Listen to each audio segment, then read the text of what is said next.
কেন্দ্রীয় সরকারের জুন মাসের কারেন্ট উইকলি স্ট্যাটাস বা সিডব্লিউএস রিপোর্ট বলছে 15 থেকে 29 বছর বয়সীদের মধ্যে বেকারত্বের হার 15%, সামগ্রিক বেকারত্বের হার 5.6%। আরো মারাত্মক কথা রয়েছে এই রিপোর্টে। বলা হয়েছে সপ্তাহে অন্তত 1 ঘন্টা কাজের সুযোগ পেলেই তাকে কর্মরত বলে ধরতে হবে, তাকে আর বেকার বলা চলবে না।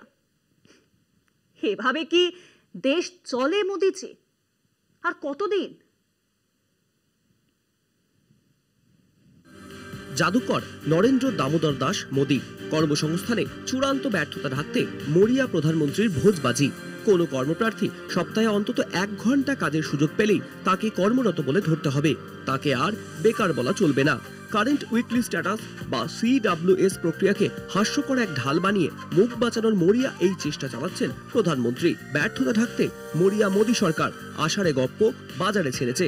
কেন্দ্রের নজরে কর্মহীন কারা এবং রোজগেরি বা কারা তার ব্যাখ্যা দেওয়া হয়েছে কেন্দ্রেরই তরফে। সরকার বলছে কেউ সপ্তাহে 1 ঘন্টা কাজ করলেই তাকে আর বেকার বলা যাবে না, সংশ্লিষ্ট কর্মীকে ধরা হবে রোজগেরে বলে।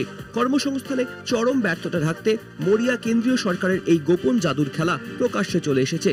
কংগ্রেস সহ বিরোধীরা সরাসরি মোদির উদ্দেশ্যে তোপ দেখে বলছে বেকারত্বের প্রকৃত চিত্র গোপন করতেও জুমলার শরণাপন্ন প্রধানমন্ত্রী। ব্যর্থতা ঢাকতে বেকারত্ব নির্ধারণের অযৌক্তিক ফর্মুলাকে নির্বোধের মতো ঢাল করেছে কেন্দ্র।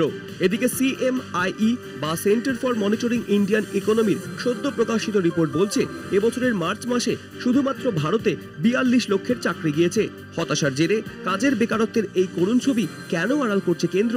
এই অসৎ কাজে নরেন্দ্র মোদী ঢাল করেছে কারেন্ট উইকলি স্ট্যাটাস বা সিডব্লিউএস প্রক্রিয়াকে। বছরে 2 কোটি চাকরির প্রতিশ্রুতি আদেও পূরণ হয়নি। লক্ষ লক্ষ কর্মসংস্থানের বার্তা স্রেফ মোদীর বক্তৃতায়। নরেন্দ্র মোদীর বিকশিত ভারতে লাফিয়ে লাফিয়ে বাড়ছে সীমাহীন বেকারত্ব। টানা 11 বছর ক্ষমতায় মোদী, কিন্তু দেশে কর্মসংস্থানের বেহাল দশা আজও কাটেনি। এই লজ্জাজনক কর্মতৎপরতা ঢাকতে মোদীর এখন একমাত্র সম্বল একরাশ কাঁচা মিথ্যা। কলকাতা টিভি।